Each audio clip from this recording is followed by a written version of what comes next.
Leero mu lesson week eno.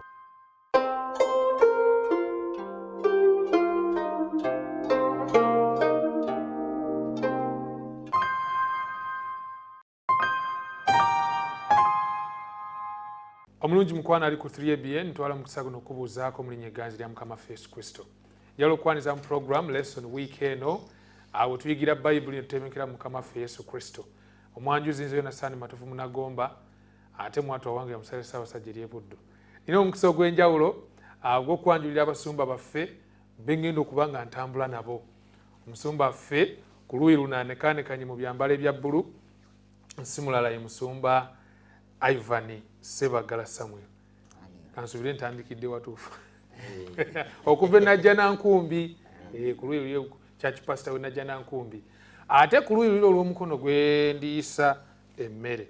Nze siri wakono. Ye musumba ffe, musumba Yobu Kimbugwe okuva ku East Kampala. Basumba bange nsanyuse nnyo okubalaba. Tuli mu lesson week eno nga tunulira ekitabo ekya Deuteronomy oba eky'amateeka olwokubiri. Amazima ag'ekiseera kino mu kyamateeka olwokubiri. Tuzze tugalaba ag'enjawulo naye nga tunaba gagenda munda tuli ku lesson yakuna. Basumba bange nsaba mubuuzeeko ku balabi baffe ate tubeere nga tweyongerayo. Bassebo ne bannyaba batulaba tubaaniriza nnyo mu linnya erya Mukama waffe Yesu.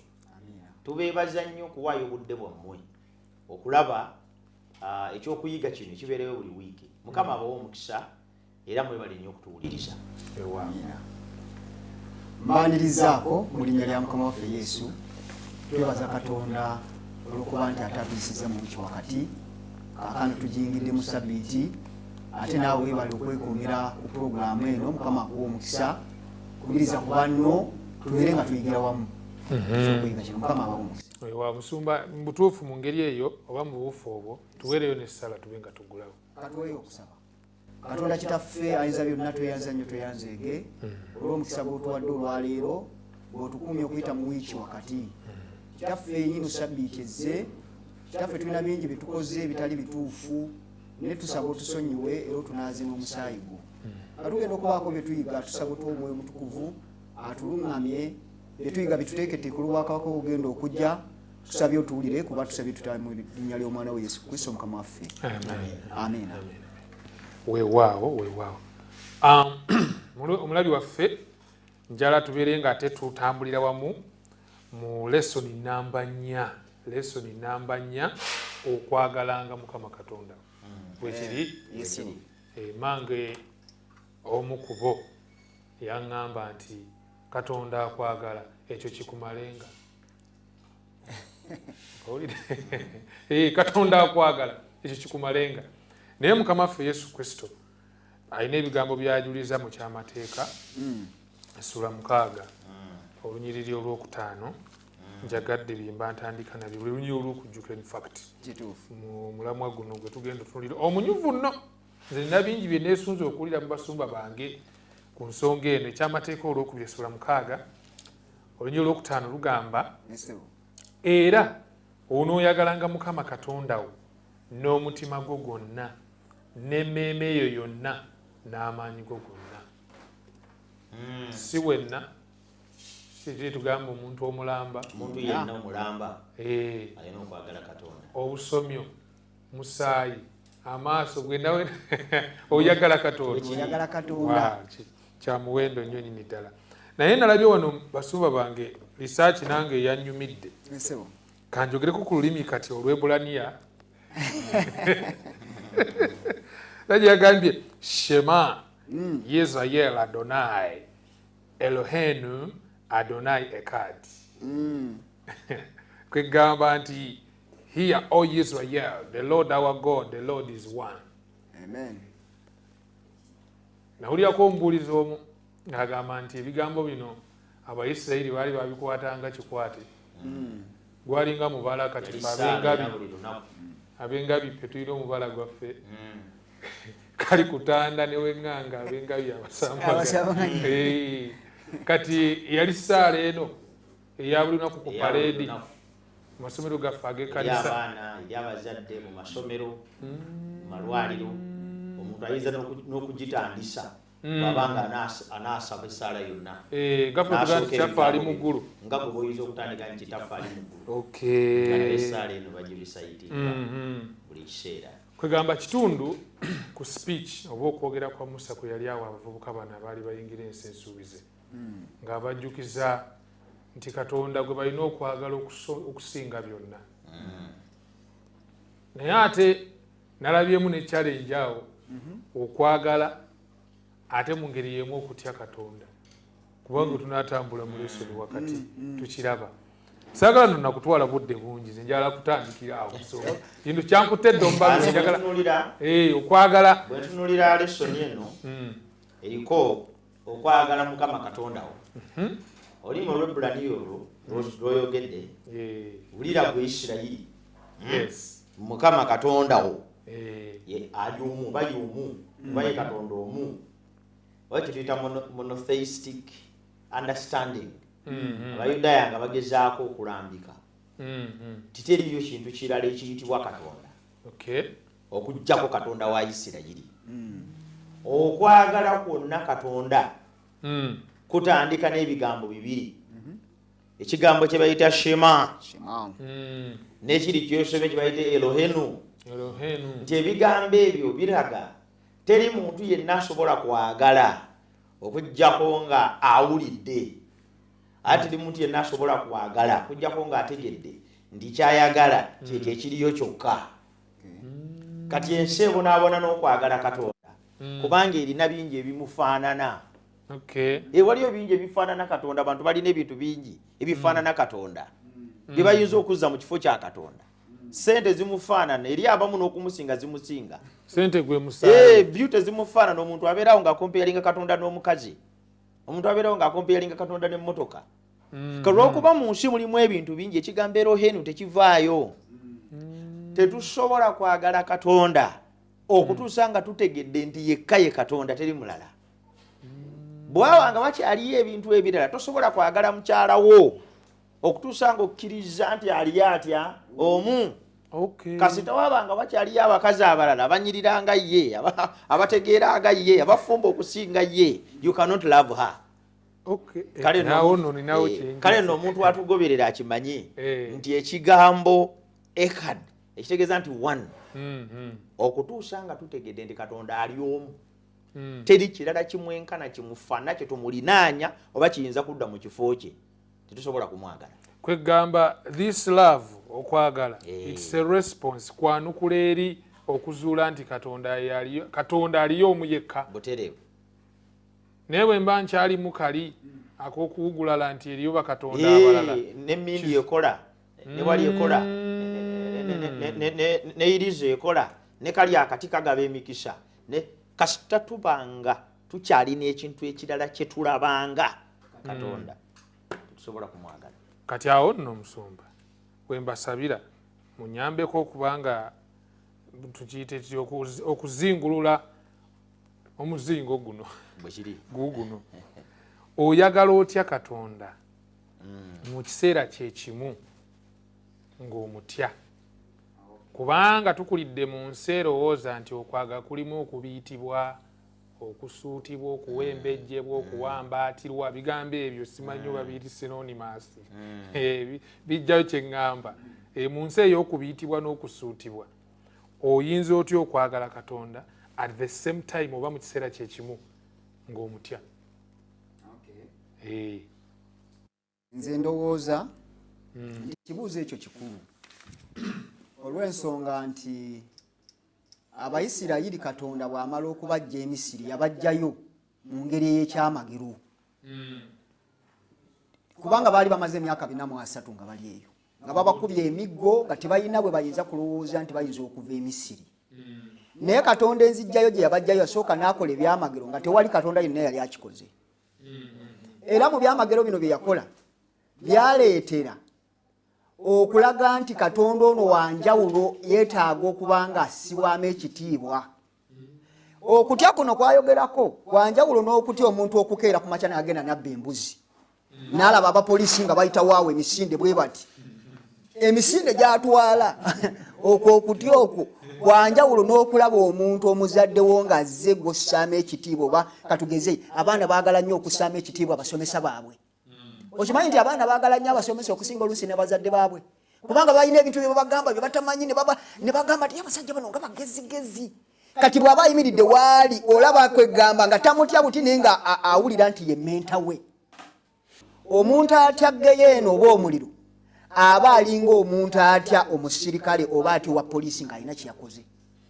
Abayisirayiri Katonda yabalaga ebintu bino n'amaanyi bamutyenga omuzadde waabwe eyabayamba okubajja awantu awazibu. Katonda ow'ekisajjudde okwagala. Kati okwagala okwo kwagamba nti omwagala olw'okuba nti alina byakkoledde naye nga mulimu n'okumuwa ekitiibwa. Kyagamba okutya. Naye sikutya nti oba poliisi azze, sikutya nti maama nsanze nina byenkola, sikutya nti waliwo abandabye nga ndi mu kwesoolobeza ku nnyumba ya musumba, ndabika mbadde ndi mu kuganza mukazi we. Okutya okwo kwanjawulo n'okutya ng'otya omuntu kubanga omumanyi nti wa kitiibwa. Kati wano mu Buganda tussaamu ekitiibwa kabaka. Naye bw'oba ogende wa kabaka abantu bagenda mu lubiri ne bajaguza ng'omwaka guggwako. Engenda gye bagende wa kabaka eraga nti bamussaamu ekitiibwa. Era nalaba wano kabaka lwe yali ayagala okugenda e Bugerere abantu bagamba nti ffe katujje kabaka tumwagala. Bamussaamu ekitiibwa kabaka waabwe ne bagwa ne ku ttaka. Ne lwaki? Kubanga bamwagala bamussaamu ekitiibwa. Naye tebamutya butinga wa poliisi. Kati ku bibiri kiriwo ekisooka Musumbaawo naawe ngulizaawe. Sosi y'okutya yereeta enjawulo mu byombi. Waliwo okutya okuva mu kibi, waliwo n'okutya okuva mu butuukirivu. Okutya okuva mu kibi kwe kutya nga obweraliikirivu buva mu muntu kusasulira musango gwa kibi ebikivaamu oba okubanga yeeraliikiridde ekibi. Ye muntu okubeera mu ddiini ng'atya geyeena, ye muntu okubeera mu ddiini ng'atya omuliro okumwokya, ye muntu okubeera nga basituukiriza kino kyekijja okubaawo. Infact waliwo abavubuka bemmanyi ng'ekyamazima kiri nti ensonga lwaki talina girlfriend. Owaayi atugamba nti akatundu ke kasensero kano tekuli mulamu. Kituufu. Kati okutya waliwo okutya okuva mu kibi nawo n'okutya okuva mu butuukirivu. Okutya okuva mu butuukirivu okwo kutya okusibukira ddala mu Katonda. Era ng'omuntu akufuna oluvannyuma lw'obutuukirivu obwo okweyoleka mu maaso ge. Nze omwonoonyi bwe neegeraageranya ne Katonda ntandika okumutya. Mmutya kubanga bwe neegeraageranya obubi bwange n'obutuukirivu bwe agwanidde kutiibwa olw'ekyo kyafaanana. Omuzannyi w'omupiira asobola okuzannya omupiira ogw'amaanyi abantu ne batandika okumuwa ekitiibwa n'okumutya. Naye nga tebamutya kubanga asobola okubatemula, naye bakkiriza nti bwe beekompeyalinga bo n'oli oli asusse nga Ronaldo n'abalala. Kati buli lwe weegeraageranya n'ekintu ekikusinga kugamba nze nina akamotoka kange kenvuga, naye oba oli ku kkubo olina bw'otya. Sajja wa hama waliwo ze tuyita mpenkoni, hama ziyinza okuba si nnyingi naye wa mpenkoni bwakutuukako oteekwa kuzikiza. Ntegerekese bulungi, sigamba talina kyagenda okukola, naye bw'ogeraageranya akamotokako n'empenkoni oteekwa kudda bbali. Kati ekyo bakiyita fiya. Kati fiya eyo tejja kubanga oli alina kyagenda okukola oba nti olina omusango gwe wazizza, naye muggwe bw'oweegeraageranyiza ku ye afuuse musukkulumu. Kati abantu bonna abali ebigambo bino balina okumanya nti tutya Katonda si kubanga alina kyatukoze, naye tumutya kubanga musukkulumu. Ekyo kyali bwe weegeraageranya gwe ne Katonda oli mwonoonyi ye mutuukirivu, kikumala omaze ogamba nti no. Kyava agamba nti Abayisirayiri nabajja mu Misiri ne mbaleeta wano, kati nsaba muntye. Ate ogambye nti okutya n'okwagala biyinza biyite n'okwatagana awamu, bikwatagana lwa source. Okwagala kusibuka mu Katonda n'okutya kusibuka mu Katonda. Kati ensonga lwaki omuntu byombi asobola okuba nabyo. Katonda agamba Isirayiri temuntya buti kyokka, naye ate n'okunjagala mukole ki? Munjagale. Ekitegeeza nti olw'okuba bwe twegeraageranya ne Katonda musukkulumu kituleetera okumutya kubanga musukkulumu okuva ku ffe. Naye ate olw'okuba nti ate alina byakola eri obulamu bwaffe mu busukkulumu bwe, ntegerekese bulungi, kakituleetera okumwagala.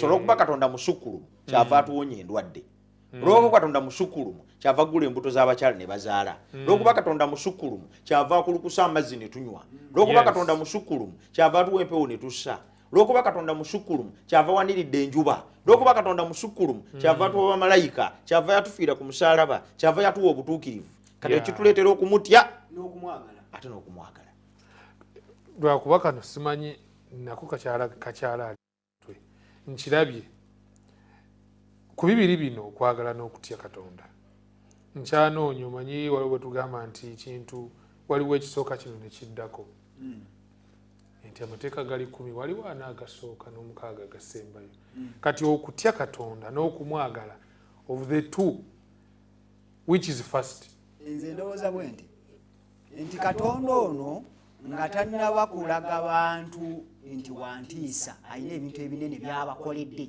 yasooka kubaagala olw'okubaagala ne kubawaliriza okulaba ekisa kya katonda ono bwe kimala okubawaliriza n'akola ebintu ne batandika n'okulya katonda asobola n'okukola ebintu bino naye ng'ekisoose kwagala so okwagala kwe kutuleeta mu kutya katonda okwagala kutuwaliriza bwati wagamba era Pawulo agamba nti oyinza n'okuba n'ebintu bingi by'okola naye oba tolina kwagala oba tolina kyoli kati nga katonda avaamu okwagala era nga ye yayagala n'atuwa omwana ajjudde kwagala bw'amala otukolera byatukoledde tutandika okumulaba mu ngeri ey'enjawulo ne tutandika n'omussaamu ekitiibwa ne tumutya tosobola kutandika kutya nga tomanyi kiki kyotya oteekeddwa okuba nga olina soosi kati soosi nga musumba bw'agambye abatya nga balina kye batya sitaani kubanga ye bamanyi akangavula oteekeddwa okukola bino otabikola ofunirawo oteekeddwa okufunirawo kashi era nze nalaba maama yali mu ssabo baamukuba emiggo gyennyini mu ssabo kubanga waliyo okukangavula kati okokutya obeera ku bunkenke teweekyusa sooka osabe jjajja kakati ate fe amala tukolera olw'okwagala ne tulyoka tumukola ki mutya it's a response kubanga musumba mukamba jjukizebwa story eyankwatako mbabiro yali wakati wa Petero ne Yesu Kristo mujjukira encounter yasooka wakati wa Yesu ne Petero ng'ali ku nnyanja baasuzeewo bagezezaako okugira ebyennyanja biganye ajja abagamba nti muteekeyo emigonjo kobu nti nefe abaasuze wano fe abasajja bamanyi ekintu kino gwani naye ne baga waayi olw'ekigambo kyo infact Petero agamba nti olw'ekigambo kyo kamale gakola ki bwe bateekayo emigonjo bagenda okulaba nga gijjudde ennyanja Petero yagamba nva mu maaso n'agwa ku ttaka era nondengezaako nebadengezaako bye mubadde kwagala n'okutya nti bw'amala okulaba omusajja ono obusukkulumu bwe nga wadde ogamba n'alaba dda nga ye talina nakyali is that what ekyo omwono nkyateeka okuba eri katonda amukoledde ebyekisa bw'amala okubiraba bimususseeko agamba bannayo neyeetaaga kuti ono atamutya gwe ntya gwe bw'otunuulira Yesu ku musaalaba eggologoosa kikuteekamu byombi kikuteekamu okwagala ekikuteekamu n'okutya toyinza butajjula kutya ng'olaba katonda ow'eggulu nannyini buyinza nga byonna byakolebwa ku bubwe era byakolebwa ye ng'ayambadde omubiri gwo ali bwereere ali ku musaalaba aggwamu obulamu eyo fiya ekyo kyokka kyokka kikuleetera entiisa mu bulamu bwo n'ogamba ndi katonda wa tekirala kirina kutiibwa ate ekirala ne kikuleetera n'okwagala katonda oyo ng'oresipondinga eri okwagala okungi kwamaze okuleeta obulamu ate fiya eno katonda gy'ayogerako wano fiya eyo tevaamu bulumi fiya eyo evaamu blessings bw'agamba nti mutye katonda ategeeza nti bwe mumutunuulira mumutye nga kigenda kuvaamu emikisa okutya okw'ekibi tekuvaamu mikisa nga musumba bwe yagamba edduuka poliisi omwo temuli mikisa eweekweka mukazi we ayinza okunsanga eno tewali mikisa okukutya kulala naye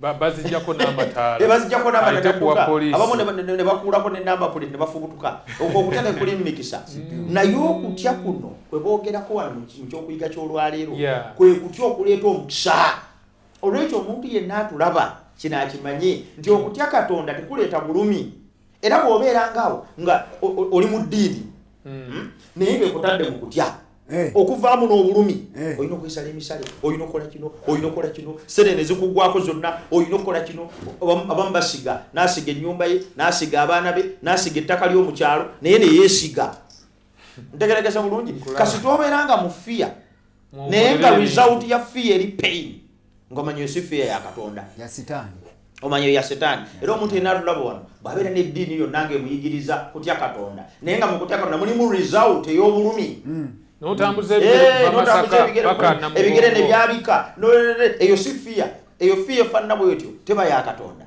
fiya gy'abagamba ono nti bwe munantya kitegeeza mugenda kumpulira ate bwe munampulira emikisa mugenda kubula naye mugikola gino ne bwe mugiteeka sumba bantu mwebale nnyo mwebale ddala fact Tuesday n'akantu kensaba tunduza tugenda kukigaziya nnyo mu kitundu kyaffe ekyokubiri omanye waliwo n'ebibuuzo ebirala ebijjira awo tulabye okutya n'okwagala Katonda kyetubadde tunyonyolwa okwagala Katonda n'okumutya but now the question would come lwaki nina okutya oba okwagala Katonda why Tuesday enduza wejjira lwaki tulina okwagala Katonda mulabi waffe twagala kusooka kuwumulamu kale tugenda kuba tukomawo mu kitundu ekyokubiri tuzuulire ddala ekituufu lwaki ogwanidde okwagala Katonda lwaki ogwanidde okutya Katonda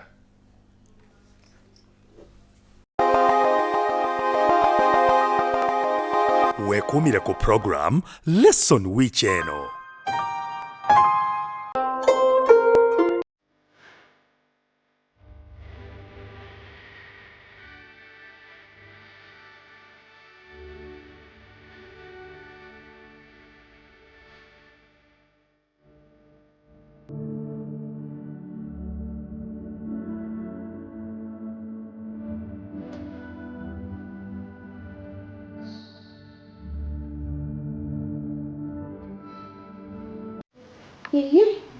Sharif, kiki toyina wowaataddeko nti ataddeko kyameno okulaba okuva wenaze wano oli mu kunoonya ova wano dda wano olabika nga asobeddwa kiki noonya lesson ya wiiki ku 3BN. Nze nno nsuubira olabika onoonya programu budde obukyamu. Programu eyo ebeerayo oluvannyuma lw'okwaniriza sabbiiti ssaawa 2 ez'ekiro paka ku ssaawa 3 ku lunaku lwe tubeera nga tutandise tuyingidde sabbiiti era bwe tuba tulaba programu eno etukubiriza okwejjukanya ebyo bye tuba tuyize ffe ng'abantu nga tusoma lesoni lunaku ku lunaku. Yiga lesoni yo buli lunaku okuyita mu wiiki osobole okutwegattako okubaganya wamu ebirowoozo mu programu Lesson Week eno. omulungi mukwana ali ku 3BN nyongera okwanirizaako mu linnya egganzi lya Mukama waffe Yesu Kristo naye nkwebaza okubanga tutambula ffenna mu kiseera kino gwali ku YouTube thank you so much nkujukiza n'okusubscribinga ku Avento Productions okufuna ebipya tusubwe ebipya biba bijja buli week ku Avento Productions naye buli lunaku abaako olusi bebasindikayo kale gwali ku YouTube webale kubanga otufollowinga ate naye mukwano gwaffe ali ku Facebook webale okulakinga page yaffe ya Avento Productions kujukiza okulekawo komenti ebintu bino bibanga bikuwadde omukisa katukomewo tuli mu lesson weekend programu yennyini nti kyakwatibwa omubabire ekigambo ekyo ntandise okibalansinga ekyokutya Katonda ate n'okukola n'okumwagala kuba malayika asooka agamba nti mutye Katonda sajja yabuuza ekibuuzo omusumba omu nti omusajja yalaba malayika ng'abuuka mu bbanga n'enjiri ey'emirembe n'emirembe si bweri okugibuulira abatuula ku nsi ebika n'abantu n'ennimi kale ate bw'aba atandika okwogera ayina njiri ya mirembe na mirembe mawulire malungi ate atandika agamba mutye Katonda abatheologian awo mwina ebyomunda biyinza otunyonyola naye katugende ku kibuuzo kino lwaki musumba ŋŋwanidde okutya Katonda lwaki ŋŋwanidde okwagala Katonda why tuli ku Tuesday nze ndowooza nti ŋŋwanidde okwagala Katonda kubanga Katonda yasooka okwagala Bayibuli etulaga nti Katonda si era bwe bosomye mu kitabo kya Yokaana agamba nti Katonda kwagala. Singa Katonda kwali kutya kyandibadde kyanjawulo naye asooka na kwagala. Kati olw'okuba nti Katonda kwagala bwanjagala n'endaba bya ebintu byankoledde n'obulamu bwange ne neegeraageranya. Musumba yakyogedde bulungi nti bwe weegeraageranyanga ggwe otandika okwogera nga Isaaya. Kubanga bwe yatunula Isaaya n'atunula bw'ati n'alaba ekitiibwa kya Katonda n'agamba nze nga ndi muntu aliko ennaku kiki kye nnyinza okukola atya. Kati olw'okuba nti ye akwagadde n'akujja mu bisegguusi mu kasasiro oyo n'akuwa buli kimu n'akulaga biki ebiriwo n'akulaga abantu bwe babonaabona nga bw'afaayo okwagala okwo otandika okubanga naawe olina okwagala. Love begets love. Oyagala kubanga akuli mu maaso yajjudde okwagala n'ekisa n'okusaasira. Era atunuulira Yesu Kristo ku musaalaba n'alaba byonna ebyamukolwako n'alaba ensinga bwe yamuvuma n'atunuulira ekitiibwa kye yaleka mu ggulu n'agamba nti nkuyise naawe otandika okulaga ekintu ekyo otandika okubeera ng'oli mukkakkamu. Era bw'oba musumba kikugwanira okubeera era nze nina abasumba b'endaba nga bayimiridde ku bantu oluusi ali mu kuzina gali ku bantu ba Katonda be yafiirira ku musaalaba e Gologoosa gw'ate bw'oliko bwe bafudde kapeti. Okwagala kwa Katonda tekuli bwe kutyo. Ndowooza nti okwo si kwagala kwa abantu Katonda be yajja okufiirira ku musaalaba e Gologoosa nga abalaba kwegamba tibeesobola ate gwe omusumba amaze okubeera. Omuntu omu yagamba nti yali mukristaayo n'agamba nti naye abasumba mwe musemberedde okumpi ne Katonda nga kitegeeza ye bwe yalowooza nti okwagala kwa Katonda kusookera mu mmwe ne kubakuba ne kulyoka tujja ewaffe. Kati bwe manga ndi muweereza n'endaba okwagala kwa Kristo kunyamba nange okwagala abantu abalala nemba situlirako emigugu nga Yesu bwe yatugamba nti Paulo yagamba musitulaganireko emigugu gyammwe. Kati ekyo kindeetera ate nemba n'ekintu kiri ekizze ekirala nti bwe mmala okumanya okwagala kuno Katonda kwanjagadde ntandika n'okumuwa ekitiibwa n'okumutya kubanga ate ye asukkulumye. Asukkulumye mu bitonde byonna. Kwegamba ekizibu kye tulina nti okutegeera kwaffe Katonda kutono bambi. Kutono tugenda ne twegerageranya n'abantu ne Katonda si muntu. Katonda si malayika. Ebintu byonna bye tulaba ye yabitonda. Ebintu byonna bye tulina ku nsi kuno ne bwe ziba ssente Bayibuli egamba nti ffeeza ne zaabu bya Mukama. Agamba nti gwe bw'oba olina nsolo agamba nti genda ku lusozi olabe ebyo byonna ebiri mu ttale byonna byange.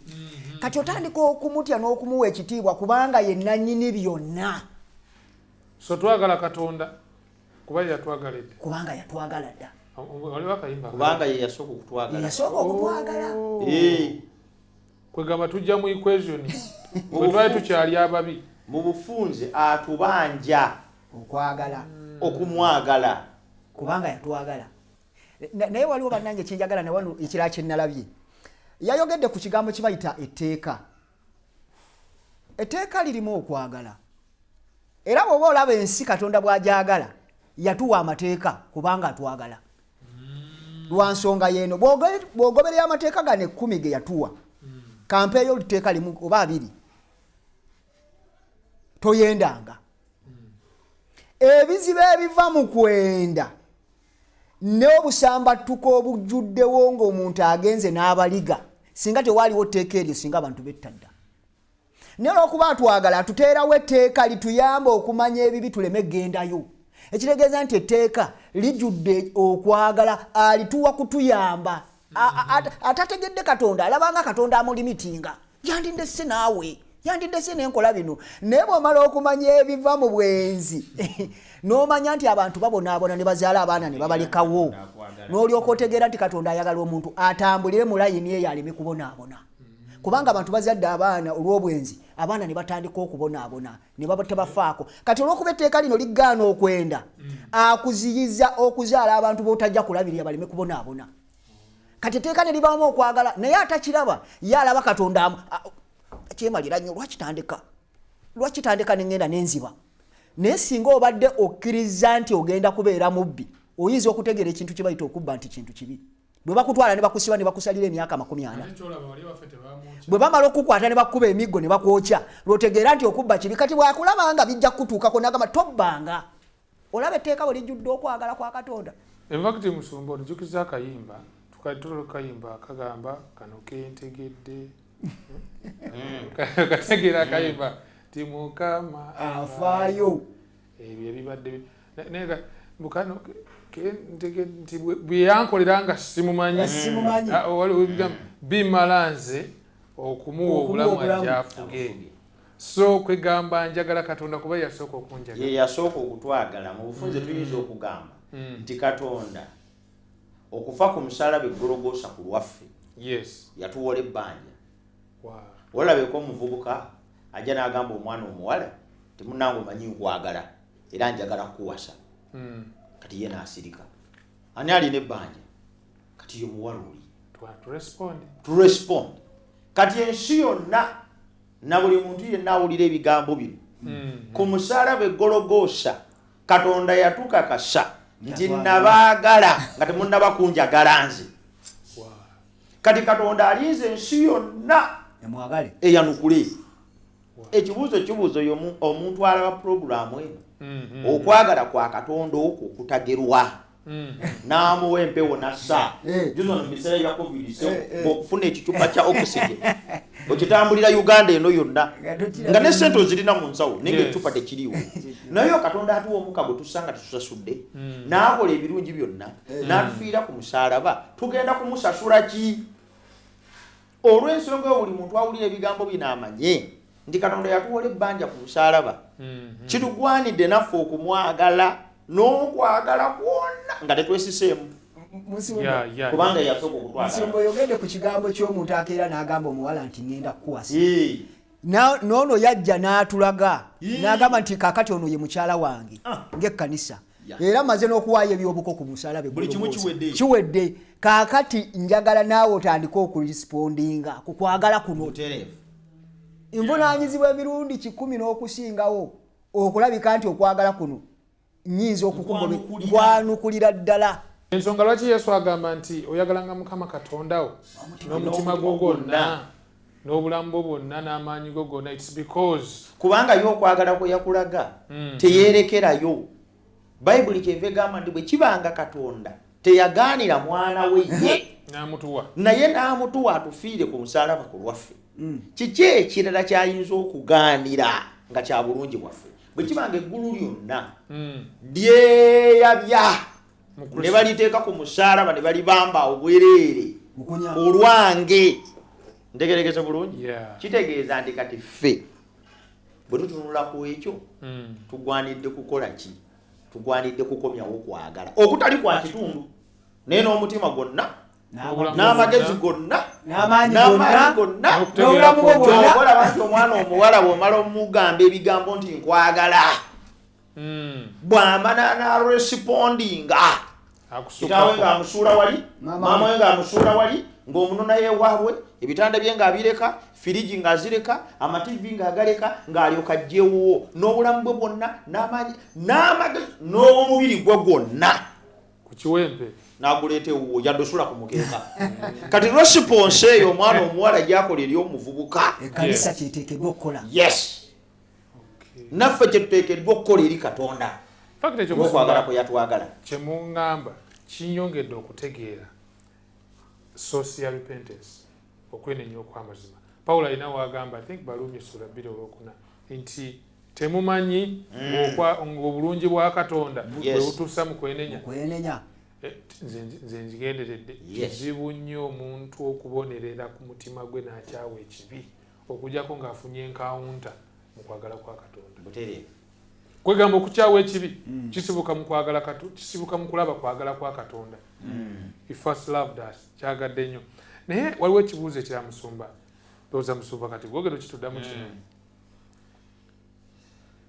etteeka lizze mu question Musumba yakikonye ku Katonda akola naye ng'atubuusizza yiino gyatututenga ne tutunatuukayo naye tugenda tukiva kumu ng'ali akatogo ekigambo kino ekyetteeka kizze mu question kubanze n'abamikwano gyange aba betuyita abalukole they are very good friends of mine musobola okunyumya kwagala kwa Katonda nga twali tukwogerako ino Katonda ekisooka otwagala olaba yafa ku musalaba nga obadde okinyonyola naye kati ate ne wajjamu etteeka lino abamu balivumirira aga tetwetaaga mateeka. All we need is God.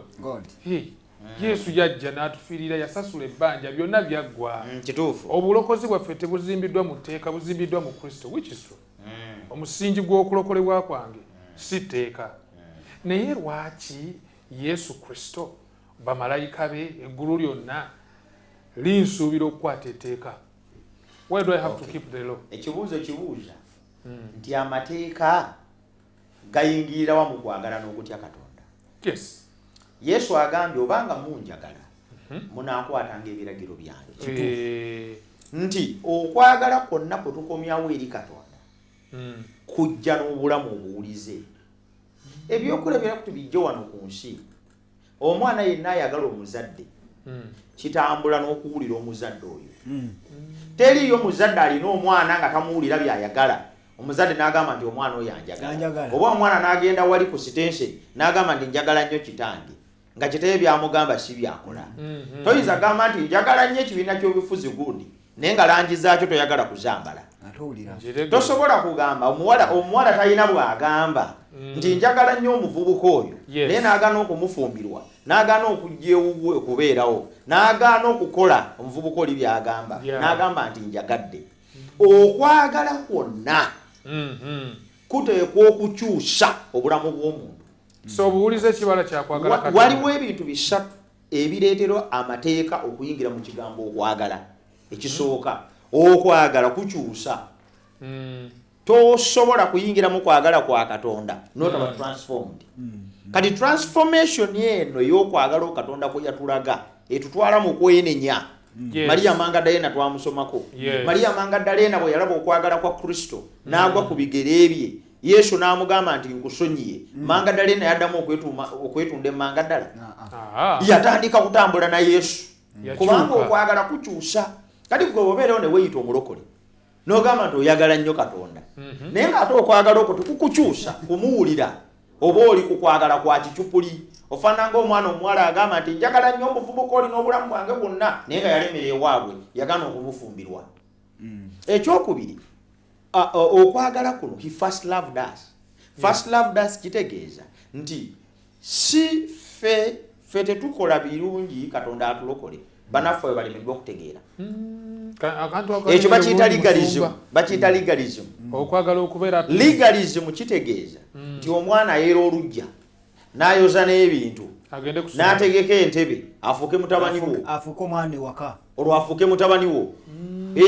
Era bw'ofuluma onaga taata mune sinaba kwoza bintu oli taata wange nja kumala kwoza bintu olyoka obeere taata. Omwana afuuka omwana mu maka kubanga wamuzaala. Era yafuuka mwana nga tewalina kye yakoze. He first loved us. Yes. Katonda yatwagala n'atulokola nga tuwali kitukoze. Era talina kyatusaba kukolwa okutwagala. Ne wabula agamba bw'ati naye bwe mmala okubaagala bwentyo nammwe ne munjagala kati mutandika okukola bye njagala. Temubikola mbaagale ne mubikola kubanga mbaagala. Bannaffe bwe kibatamanyi. Amateeka ga Katonda tugatambuliramu si kubanga twagala Katonda atwagale naye tugatambuliramu kubanga twagala yekka. Kwegamba omuti omupeera tegubalako mapeera gufuuka omupeera wabula gubalako amapeera kubanga mupeera. Newankubadde ng'omuyembe tegunnateekako miyembe guba muyembe nga gukyalina mu nsigo. Kale no mu bufunze amateeka ga Katonda tetugatambuliramu Katonda atwagale. Tugatambuliramu kubanga yatwagala. Tugatambuliramu kubanga okwagala kwe kwatukyusa kwe kutuwaliriza. Pawulo agambye okwagala kwa Kristo kumpaliriza. Tosobola omwana omuwala olumala okuwulira okwagala kw'omuvubuka atandika okubuuka ebikomera otandika obutamutegeera paka boga nti wayo nkutadde genda ofumbirwe. Nakati agenda ofumbirwe kubanga okwagala kw'omuvubuka kumulaludde kumutamiza n'ebyewaabwe. Kati bwe twagala Katonda Setaani tumutamwa. Empisa embi ne tuzitamwa. Okusinza ebifaananyi ne tukutamwa. Buli kimu kyonna ne tukitamwa. Twagala kubeera wamu naye. Tutandika okudduka tumusisinkane. Sabbiiti wejjiraawo. Sabbiiti wejjira ne tumusinza. Tugendayo okubeera wamu naye ku bigere bye. Not because twagala atwagale naye kubanga yatwagala.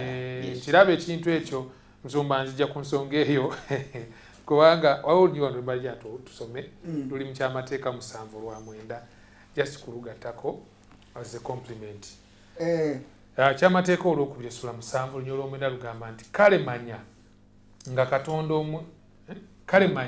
nga Mukama Katonda oye Katonda, Katonda omwesigwa, akwata endagaano n'okusaasira eri abo abamwagala ne beekuuma ebiragiro bye okutuusa emirembe 1000 eri abo abamwagala ne beekuuma ebiragiro bye.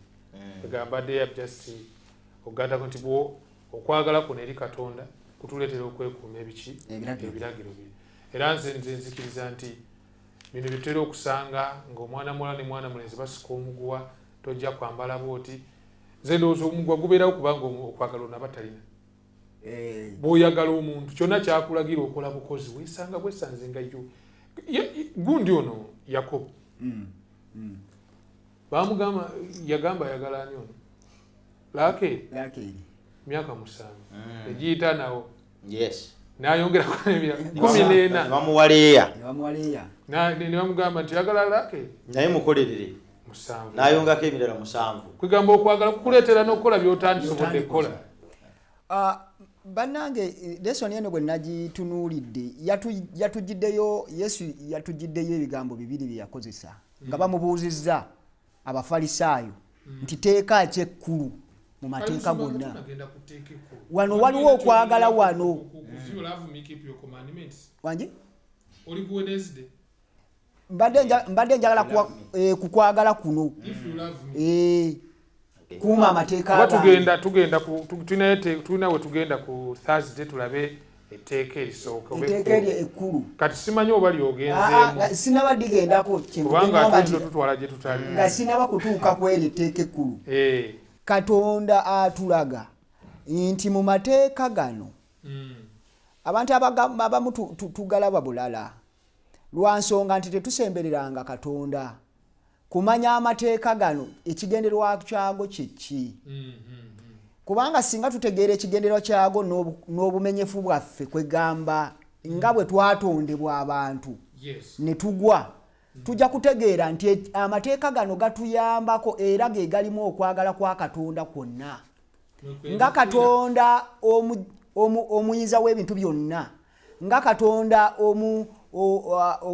judge yasala ensonga ez'amazima. Toyinza kubeera ng'oli judge ng'oli mulamuzi naye nga toyina kwegamba mateeka g'okozesa era obeera wa kicupuli, nga kitegeeza nti nange mu nsi muno mwentambula bwe mba nga ndi mwana we nga ngenda kubeera mukwano gwe ng'agenda kunsalira omusango ateekeddwa okubeera n'ebipimo ebikola minzaani. Kati kitegeeza nti bwe mba sigaagala amateeka mba ngamba nti Katonda si mwesigwa era Katonda aba kwegamba si Katonda, ekituufu aba sitaani. Lwa nsonga nti ebintu byonna ebiri ku nsi ebituka by'amaziga aba abinyumirwa. Ne bw'akeera ku makya n'agamba nti bino ebintu si birungi, kitegeeza alina minzaani. Kyaba tugamba nti bino bye bipima, mwegeraageranye mutambule mu bino mujja kulaba nti ensi ebasika. Kwegamba gatuleetera okulaba nti wano waliwo ebizibu.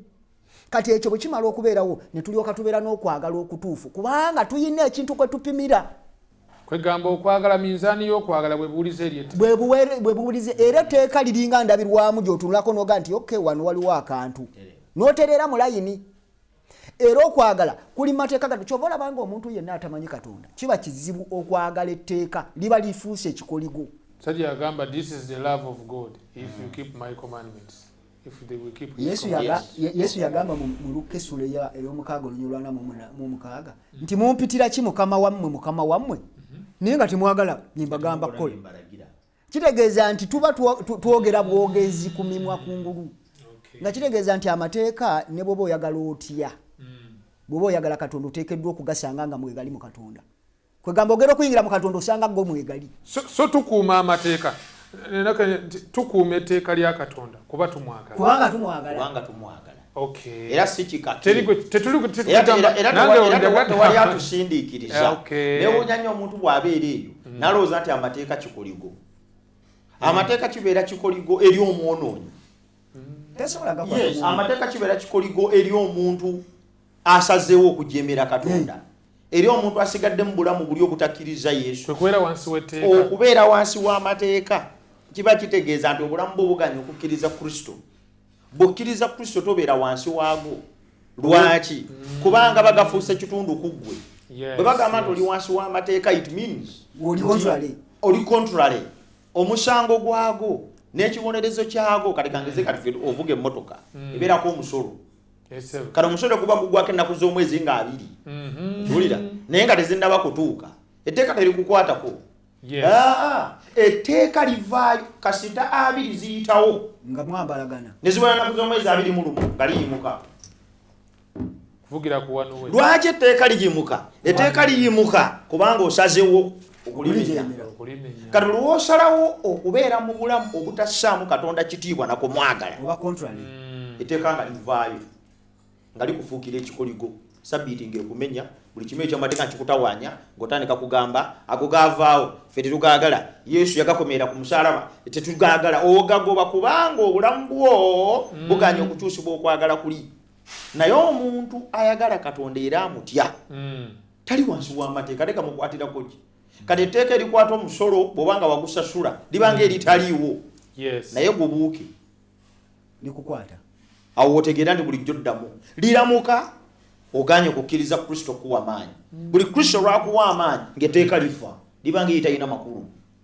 Kyekiri kyagamba eky'ebibala by'omwoyo byayite ebibala by'omwoyo nti awali bino tewali kati bw'omala okuba omwegendereza, okuba omusanyufu, okuba ow'emirembe, okuba byonna so kati ffe Abakristaayo Abaseventh Day Abadventist tetuli wansi w'amateeka.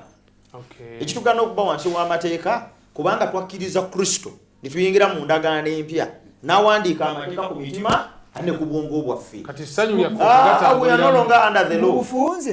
mu bufunze omuntu awulira nga gamumenya tannaba kuyingira wa Kristo. Era bw'owulira nga gakumenya omanya nti oli bali ne Kristo, omanya nti oli wala nnyo ne Yesu, kubanga ajja eri Kristo ateekeddwa gasanga mu Kristo munda. Kuba wa Zabuli yakugambye nti mu mateeka ge mwalowooleza emisana amateeka ga Mukama ge gamusanyusa butereevu. Nsanyuka okukola by'oyagala. Kati bw'oba tosanyuka kukola Katonda by'ayagala, olwo oyinza otya okubeera mu Katonda? Kitegeeza olina by'oli.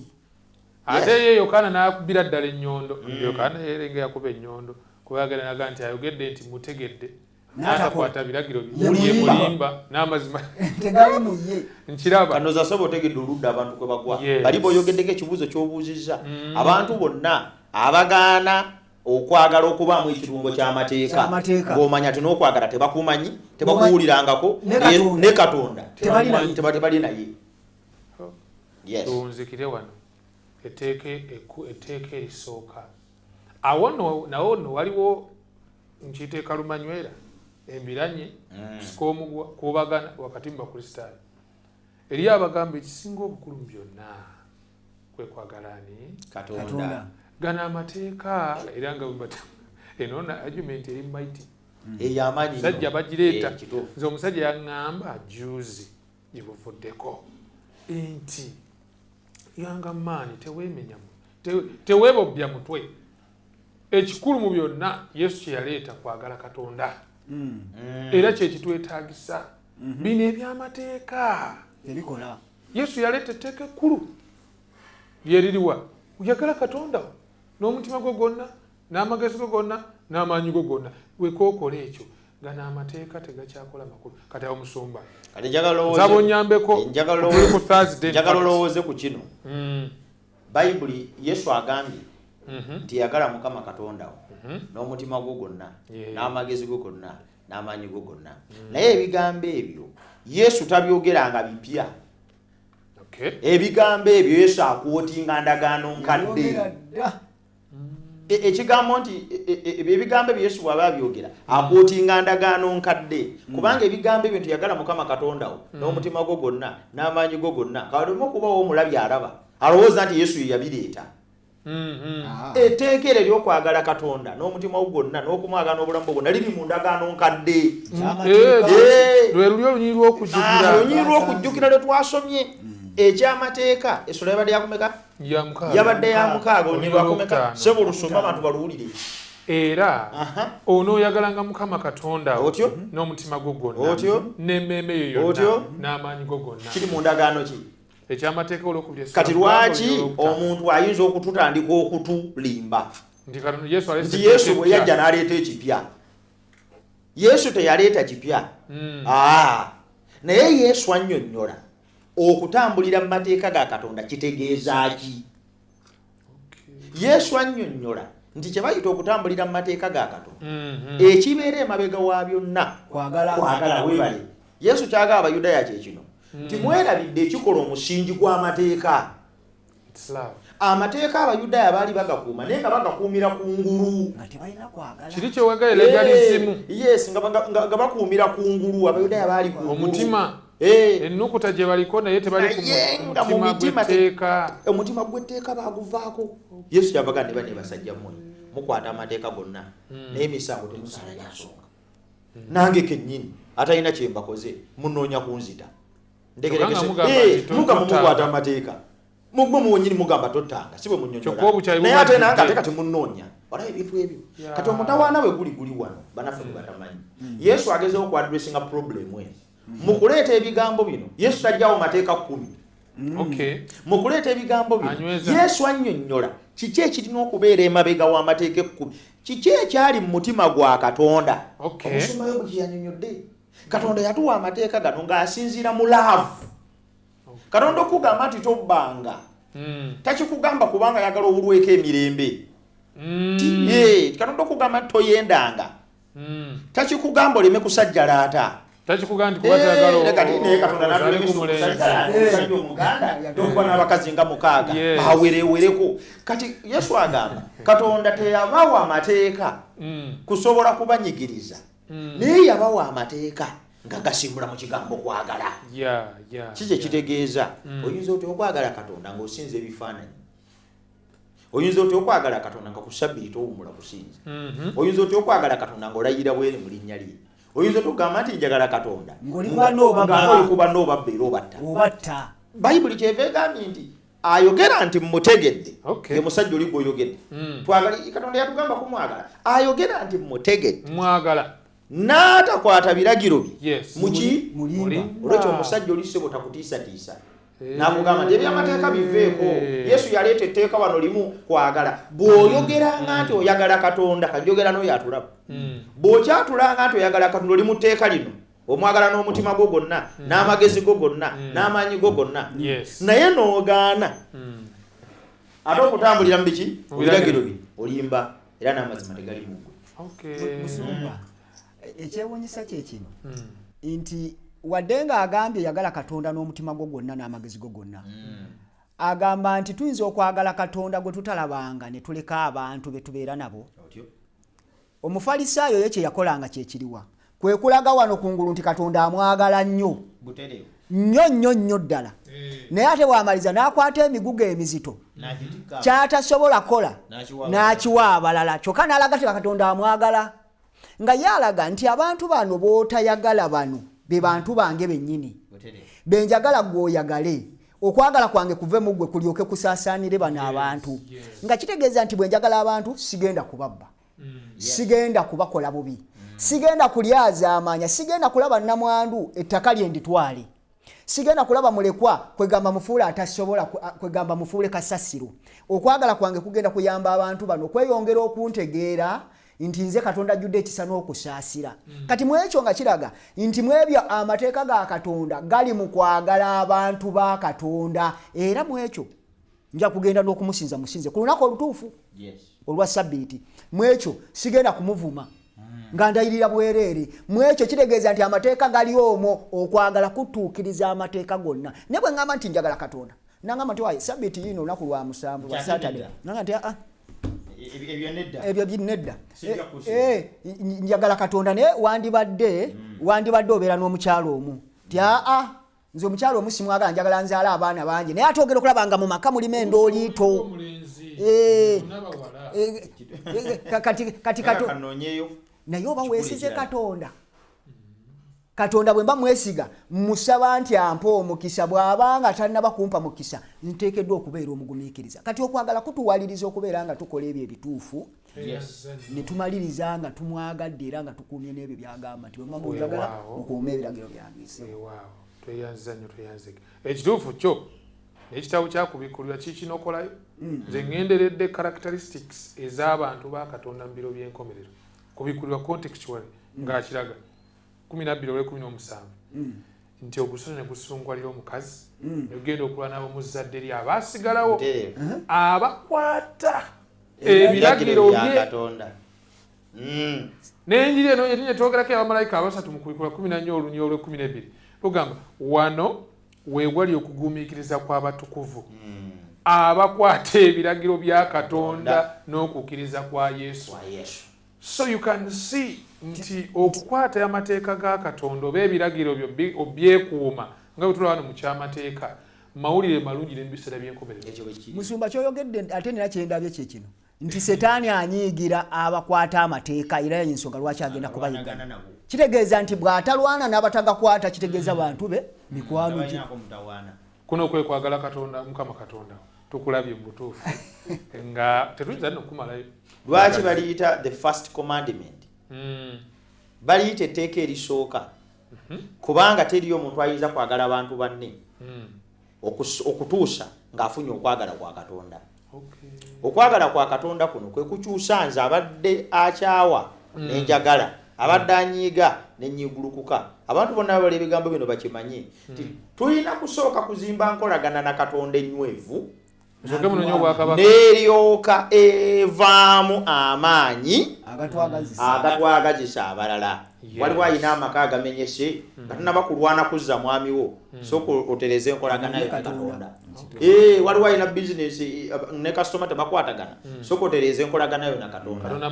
The first commandment, Katonda, love God.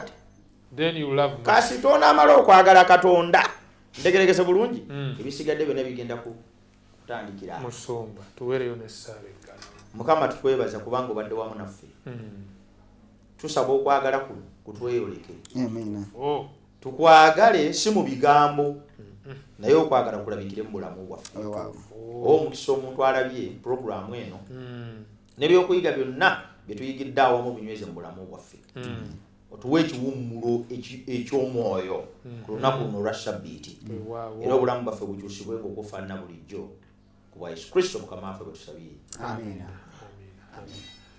Webale nnyo mukwano gwaffe webalire ddala kubanga obadde mu lesson weekend wetuyigira Bayibuli entebenkera mu Kristo Mukama waffe. Ebadde lesson nnamba nnyo okwagala Mukama Katonda otusuubira nti oyongedde okufunamu ebirungo ebinaakuyamba okwagala Katonda n'omutima gwo gwonna n'amaanyi go gonna n'obulamu bwo bwonna. Tujja tutandikira wiiki ejja nga tuli ku lesson ey'okutaano egamba etya ebisinga tujja kuba tubizuula. Kisa kya Yesu Kristo mukwano gwaffe atulaba kyeyongere gy'oli. Weekuumire ku program Lesson Week eno.